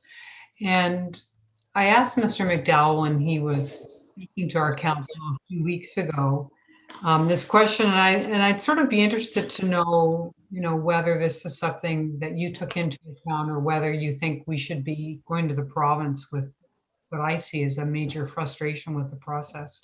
And it's this: if the province decides to have an inquiry over something within its mandate, the Public Inquiries Act applies. And they have a provision in there that says they can set a budget, they can set what the legal fees should be or the fees of other consultants. Mr. McDowell explained that as being put into that piece of legislation after a public inquiry process that was very expensive. So the province fixed up its legislation. Under the Municipal Act, where our judicial inquiry process is set out, it's a very bare bones section. There's nothing about costs or setting a budget or anything. And my own fear, or my own feeling is, I should say, that the province has left municipalities hanging in this regard. And in addition to all the recommendations of our judicial inquiry in terms of how the province should be tightening up rules to protect municipalities as they move forward, they should also be protecting the public purse at the local level as they've done for themselves. Are you aware of this dichotomy, and have you given it any thought? Yeah, thank you, Councillor Hamlin. I absolutely agree with you. I think that some of this stuff should be set out in similar legislation at the municipal level, so municipalities are not as exposed. One of the things, and we've heard this a lot tonight, is that once you get into these judicial inquiries, it is very, very difficult to put a fence around it. And we tried. If the correspondence that initially went to the Chief Justice spoke to what we call, trying to find a scope. We described it as phase one, and I think phase one and phase two. So we try as best as we can to control the amount of money that this thing would cost. But at the end of the day, we had no frame of reference or no legislative or policy parameters within which we could operate. We continuously rely on, if something is discovered and the lawyers, wanted to investigate or go down that path, it was very difficult for us to control the cost or the amount of time or the effort spent on any particular issue, because we had no frame of reference except for those municipalities that went through this. And each municipal experience is different. Yeah. Mississauga's experience, Waterloo experience, Toronto experience are all different from the experience that we had in Collingwood. Okay, that's very helpful. Thank you. Thank you, Councillor Hamlin. Council, any other questions or comments for Fareed? Fareed, thank you very much for agreeing to come today and for taking time and for your comments and suggestions. Very helpful stuff, and we'll see you again in camera. So thank you very much. Okay. All right, Council, that brings us to item 6, which is the consent agenda. And I will read the motion and then look for a mover and seconder. Be it resolved, the Council hear and receive the general consent agenda, and further that the information and opinions provided in the general consent agenda items are that of the authors and are not verified or approved as being correct. 6.1 Blue Fairway Homeowners, further to request for fast track tree removal. And can I get a mover and a seconder, please? Councillor Berman and Deputy Mayor.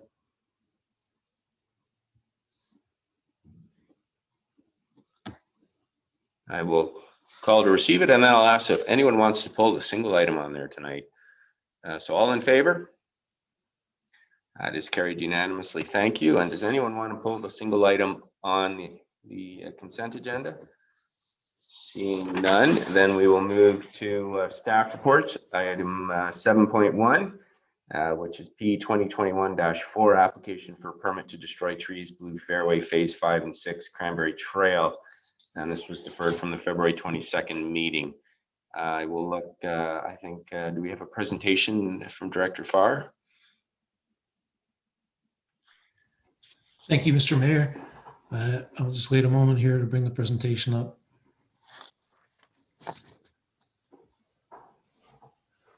So just very briefly, an overview of how this has come to the council meeting this evening. On February 8th, staff received direction from the committee to kind of pursue the details of an agreement and arrangements with a proponent, McPherson Builders, who was seeking tree removal permits while there was an open site plan. So on February 8th, we received that direction and we came back to council on the 22nd. In the intervening time between the 8th and the 22nd, we put together a package of material, I guess, for council's consideration in evaluating whether or not to issue the tree cutting permit. Late in the return to council, we consulted with the town solicitor regarding the legality of the way that the bylaw was being administered and actually had been administered for many, many years. And we received advice from the solicitor that in order for council to consider a proposal for a tree cutting permit where there is an open site plan, council in fact needed to suspend the bylaw. This is a new information and is a departure from how council had processed these applications in the past. And I'll speak more to this in a moment. At that meeting, the mayor and the deputy mayor recommended a deferral of the matter for further examination of the legal opinion. And that's exactly what we've done. So it's resulted in a revised recommendation. And if we could get the next slide, please. So as council will recall, this involves a permit for tree removals on the property that's the current site of the Blue Fairway 5 and 6 site plan application. Next slide, please. That tree removal permit contemplated removal of the trees across the entirety of the site. Next slide, please. And this was intended to ultimately facilitate the development of the site plan. Next slide, please. So the owner's proposal at the time was that they were seeking the tree removal permit while the site plan was open in order to try to expedite the delivery of the housing units on the site. So there's a difference between attempting to clear the lands before the bird breeding season. The bird breeding season starts in about mid-April, goes to about mid-August. This would have meant that they could do site preparation and begin construction in anticipation of receiving site plan approval shortly. And if they weren't able to clear the trees until after the bird breeding season, it would mean a delay in the delivery of housing. So what was ultimately proposed through discussion was security for tree replanting and trail construction if the approval of the project didn't advance, an interim trail connection during construction and site preparation to minimize interruption of that connection, and enhanced plantings at the western edge of the proposed development. And there was an intended agreement with the developer that would bind them to these different matters. So this package that was put together was in the general kind of history of staff recommendations around tree removals during open site plan applications, more substantial generally than you might have seen in the past. Next slide, please.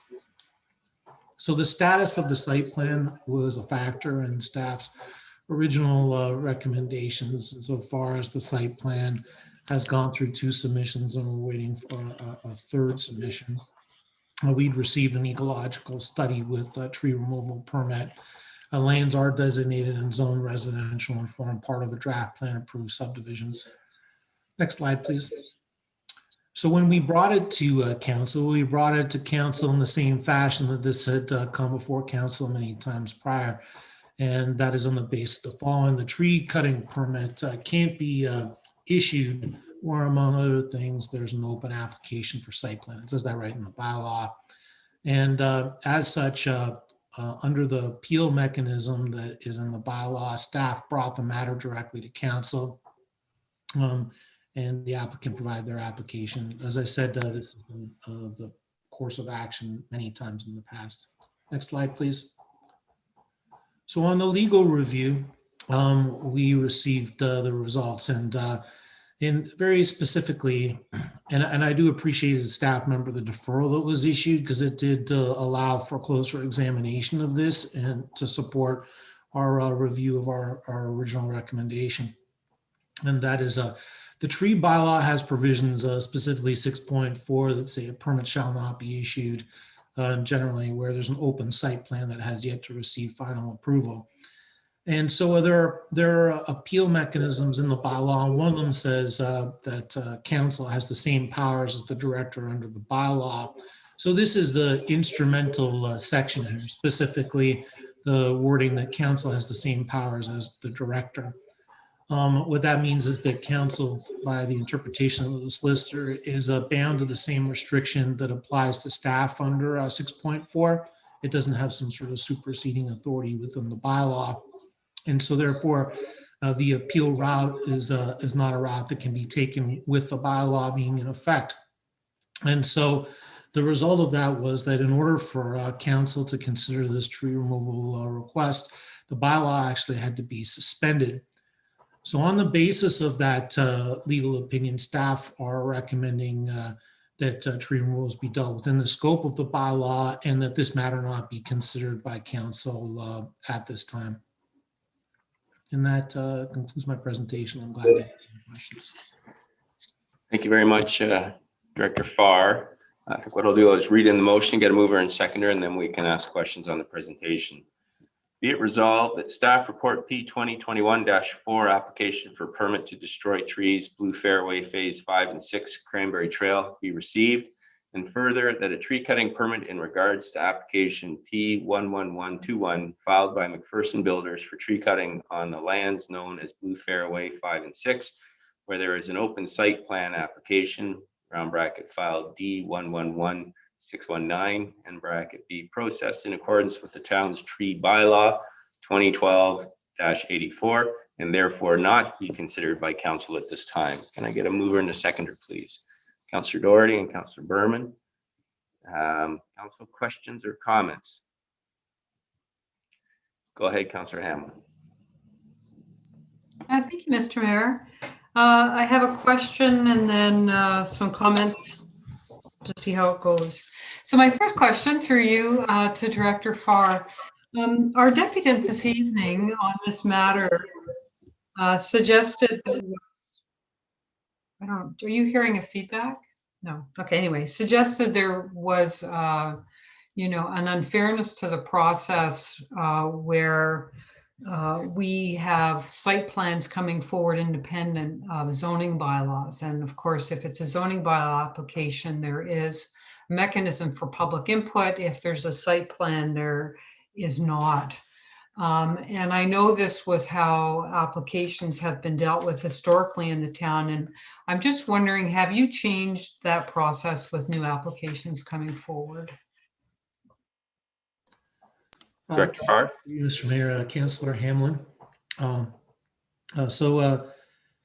First off, site plan is in the town is not a process that is subject to public consultation. It's considered to be kind of an implementing application.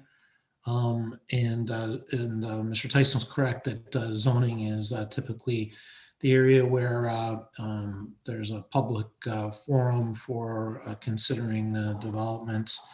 I could say that generally in the past, the town has approached zoning bylaws in a somewhat more simplified manner. We have are now taking I guess, a more complete look at zoning bylaw applications on the basis that, well, for exactly the reasons that some of the questions came up this evening in this matter, to ensure that the public understands what's being proposed clearly, and that the development, sort of the what you see is what you get when a zoning bylaw passes. There's a clear understanding of generally what the effect is. It's not always the case that a municipality would be able to achieve all that clarity in a zoning bylaw amendment, but our effort on staff in the planning divisions to try to kind of front load the zoning bylaw amendments that come in front of council today. That's really helpful. Thank you. And I appreciate that process. I am so sympathetic with the residents in this area. There's nothing to be said about the staff report, of course. It makes all the good sense. But I do like our existing tree bylaw insofar as it says unless there is an application approved for site plan, or, I'll just use as one of the examples in the bylaw, trees can't come down. And I know that the process has evolved to the one that we're now realizing isn't appropriate. But I do feel like our development community really is not at a hardship level, if I can put it that way, if they follow the bylaw. It should be fairly straightforward if a developer knows that he can't cut trees down between a certain window, but he wants to build, to get his or her site plan in well in advance of the spring breeding season or migration season, I guess. So I just think what we'll see at our town is just a different emphasis on when these kind of applications get submitted and when developers are looking for their approvals so they can get started. I'm concerned so much about how this area was developed, and by that I just think of two things. One, that on both Cranberry East and West, we have hundreds of homes that were built without a permanent link to the Georgian Trail, on which they're all a stone's throw away from. And this last piece in the McPherson subdivision to get developed is the one on which the whole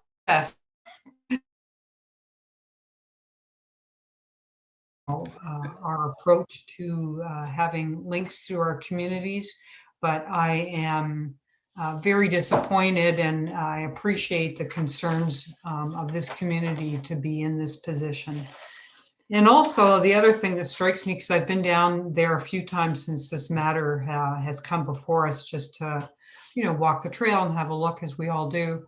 The fact that this was built to a rural cross-section standard, so there's not even sidewalks in that community.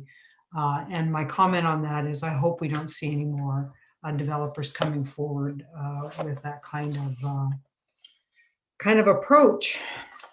The last thing, I guess, also on the notice to the community, we do have these old sites now that are around. And we've heard Director Farr say, as he goes forward, he wants the community and council to see the details of these sites as they come forward. And I know that we'll see more particular zoning bylaws with some details. And in the appropriate case, we'll see site plan applications come forward at the same time. But with respect to these old sites that we'll still see, and I feel that as a council, we need to give some thought to ensuring that there is notice given to the communities, especially where there is infill sites, so that there aren't surprises, and where these old sites come up, the community does have a chance to have input. Keeping in mind, I know they don't have any rights to appeal on site plan applications. I know there is no legal authority requiring the town to give notice, but I do think it's the right thing to do. The last point I wanted to make is with respect to the need for trees in this subdivision, and the fact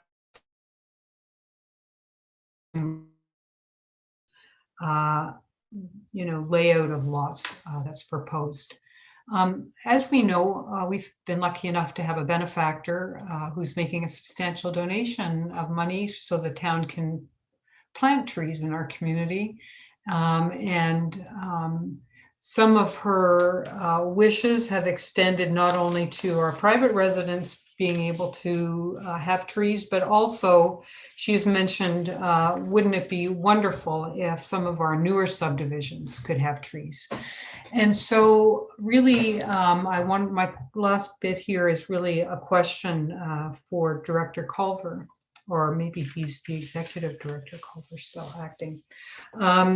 That I know he's about to unfold a plan for 2021 in terms of the tree donation, and whether he could give some consideration to this community, even if it was to be trees planted on the Fairway. And of course, I have no knowledge of whether that's where they should go or not in the unfolding, as things unfold for this new development. So through you, Mr. Mayor, to Acting Executive Director Collins. Dean? Thank you, Worship. And through you, the planting of trees on private property, if they're to be seen to remain town assets, is always a bit of a challenge. So I think I'd take the question away and work with staff on determining whether that's appropriate or feasible, and then I could come back with some answers. That would be great. Thank you so much. And those are my comments, Mr. Mayor. Thank you, Councillor Hamlin. Council, any other questions or comments on this issue? Deputy Mayor, go ahead. Thank you. I just wanted to offer a comment in support of Councillor Hamlin, specific to her reference to notice. This has been something that's been raised in the past as it relates to various issues. She is quite correct in the sense that a resident maybe doesn't have rights to appeal, et cetera, under the current Planning Act. However, I think what we have all witnessed as members of council and staff is that as a result of what has happened in the last couple of weeks, we've received an abundance of correspondence, outlining various concerns. And now, as we enter into the process of the site plan approval, I think we all have a better appreciation of what those concerns are, what people are looking for within their neighborhood and adjacent to communities, et cetera. So I'm not sure if direction's required, but I just think that if it could be as a takeaway, that somehow when we are dealing with matters from a planning engineering standpoint, development related, that not proper, but maybe just an enhancement of our communication to neighboring constituents would be appreciated. Thank you. Thank you, Deputy Mayor. Councillor McLeod. Thank you. I appreciate and agree with the comments made by the Deputy Mayor and also by Councillor Hamlin. And I have maybe a little bit of clarification to offer to Councillor Hamlin. I know that when my brothers were chopping down the bush to build Cranberry Resort in 1986, 7, 8, and 9, the Georgian Trail didn't exist yet. And so I think that the contemplation of links from the residences that were built shortly thereafter was not something that we'd evolved to yet. So I understand your point, but I think that looking back at that is something that needs to be taken into consideration. Like it wasn't even thought of because the trail didn't exist. And the trail system that we have was very nascent at that time and still coming along. But I see your point and I appreciate it. Through you, Mr. Mayor, to our planners, I believe, I too, as all of us have received many comments and concerns from people who live in this particular area of town about what they would prefer to see happen with this development and this site and these trail linkages and so on. And I wonder if you could just perhaps elucidate for us what powers we have to insist on some of this stuff that I would love to see happen, but I don't know what we can, like where our powers lie when it comes to that sort of thing. Can we insist, for example, on 2 linkages through this development? Director Farr. Through you, Mr. Mayor, Councilor McLeod. The site plan is still under review, and we don't want to preclude any options that we could raise with the developer for their consideration. They were responsive to some of the issues that residents had raised, perhaps not to the extent that the residents would prefer, but in the first go, they were responsive. There is, in the case of some of these older approvals, a balance that that council needs to be mindful of, insofar as there are development rights and previous decisions and factors to consider that that limit the municipality's ability to act, and those need to be thought through. So when I have listened and received the messages from the public on this as well, I try to approach it in a thoughtful manner and consider whether there are any options available to us, and try to pursue any positive options through collaboration with the developer is the first response. But as I say, the file is still open, and because of the public feedback on this, it does raise some questions for further discussion. But again, I'd emphasize that there is a balance, and there are development rights on the property that the developer will be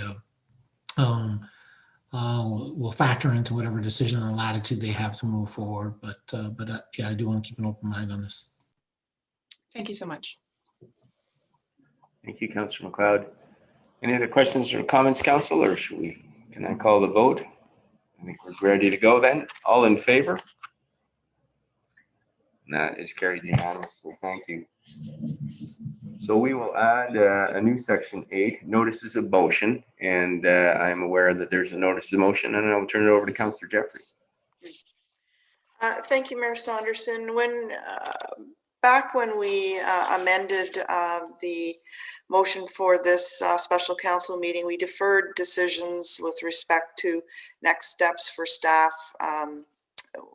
I think at the time there was proposed white papers and whatnot. So my notice of motion is following the information we're going to take in today and going forward for hopefully the next council meeting. So my notice is that whereas council has now received input from our legal counsel and former CAOs, therefore be it resolved that council engage the public, including a virtual public town hall meeting to be scheduled not later than April 15th, 2021, and through an engagement Collingwood consultation, and that staff complete direct consultations, staff to staff with stakeholders, including other municipalities and the province for feedback, to address questions and receive input regarding the Collingwood Judicial Inquiry, and that staff report back to council with a comprehensive set of recommendations for action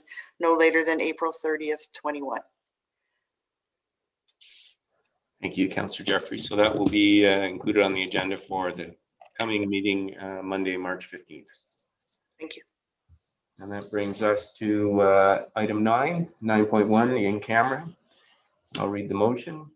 Be it resolved, whereas the clerk hereby concurs the reasons for the in-camera session have been duly reviewed and considered, and the matters are authorized under the exception provisions to conduct a closed session in accordance with the Municipal Act prior to proceeding into closed session.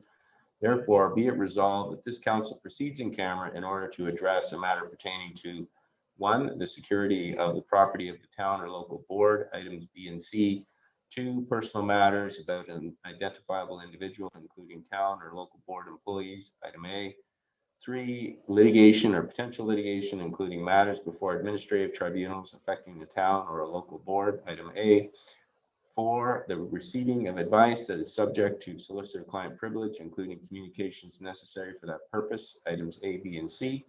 And 5, a position, plan, procedure, criteria, or instruction to be applied to any negotiations carried on or to be carried by or on behalf of the municipality or local board. Those are items A, B, and C.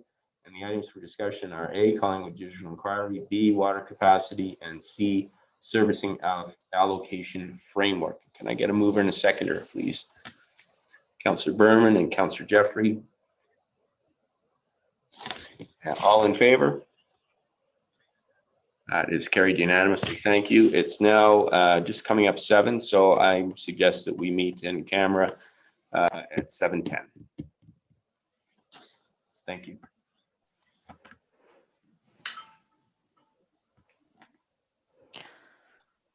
And just a reminder, so all of those participating in the first component of the in-camera, we will have you staying in this meeting, and we'll be removing everybody to the waiting room until it's time for your item to proceed in camera. Thank you, Sarah.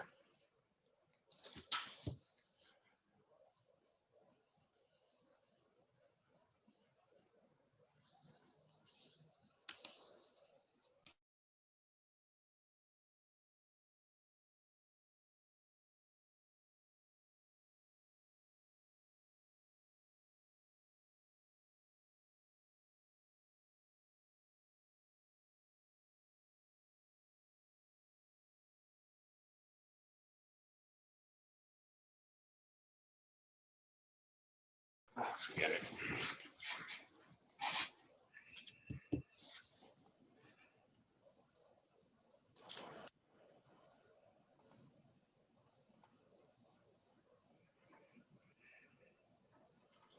You should be live now. Thank you, Stephanie. All right, Council, I'll look for a motion to rise from in camera. You resolve that Council resolve into open session at 10:14 p.m. Mover and a seconder, please. Moved by Councillor Madigan, seconded by Councillor McLeod. All in favor? That is carried unanimously. Thank you. There's no rise in report tonight. And so I will look for an adjournment motion, please. Councillor Jeffrey, all in favor? Thank you very much, Council. That was a heavy agenda and lots of heavy lifting. So thank you, and thank you to staff and to you, Stephanie, for being the person behind the curtain tonight. So good night, everyone.